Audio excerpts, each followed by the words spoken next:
નમસ્કાર, આપ જોઈ રહ્યા છો નેશન પ્લસ ન્યૂઝ. હું છું આપની સાથે હિરલ પંડ્યા.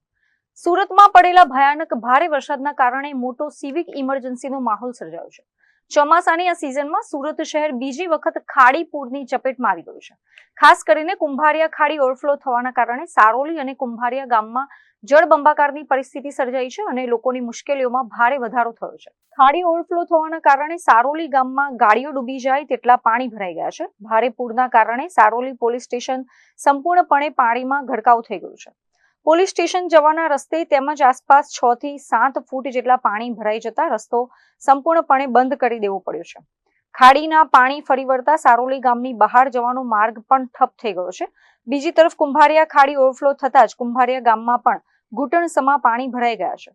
પૂરના આ પાણી ગામની અંદર આવેલી સરકારી ગુજરાતી શાળા, આરોગ્ય કેન્દ્ર, આંગણવાડી અને પાલિકાની વોર્ડ ઓફિસ સુધી પહોંચી જતા તમામ સરકારી કચેરીઓ પાણીમાં ગરકાવ થઈ ગઈ છે. ખાડીના જળસ્તરમાં સતત થઈ રહેલા વધારાને કારણે સ્થાનિક રહીશોની હાલત અતિશય કફોડી બની છે. સ્થાનિકોનું કહેવું છે કે ઘરોની બહાર એટલા પાણી ભરાયા છે કે શાકભાજી કે દૂધ જેવી દૈનિક જરૂરિયાતો લેવા માટે પણ ઘરની બહાર નીકળી શકાય તેમ નથી.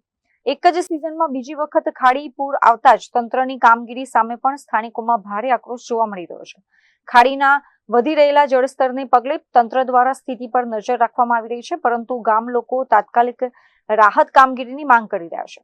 અત્રે ઉલ્લેખનીય છે કે ભારે વરસાદની આગાહીને પગલે મેયર માયા મવાણીએ મધરાત્રે ન્યૂ પર્વત સુએજ પમ્પિંગ સ્ટેશનની મુલાકાત લીધી હતી અને વરસાદી પરિસ્થિતિમાં પણ પમ્પિંગ વ્યવસ્થા સતત કાર્યરત રહે તે માટે જરૂરી સૂચનાઓ આપી હતી.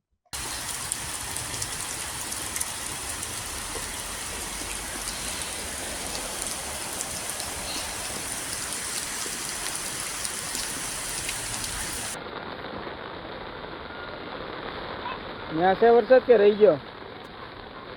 અહીંયા ચાલુ છે, બને જ નથી.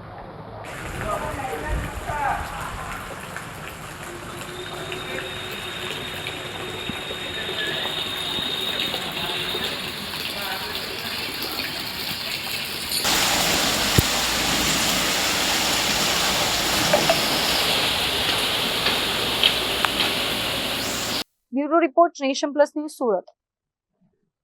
સમાચારોના સતત અપડેટ મેળવવા માટે અમારી નેશન પ્લસ ન્યૂઝની યુટ્યુબ ચેનલને સબસ્ક્રાઇબ કરો, બેલ આઇકન દબાવો અને જોડાયેલા રહો ફેસબુક, ઇન્સ્ટાગ્રામ અને ટ્વિટર પર.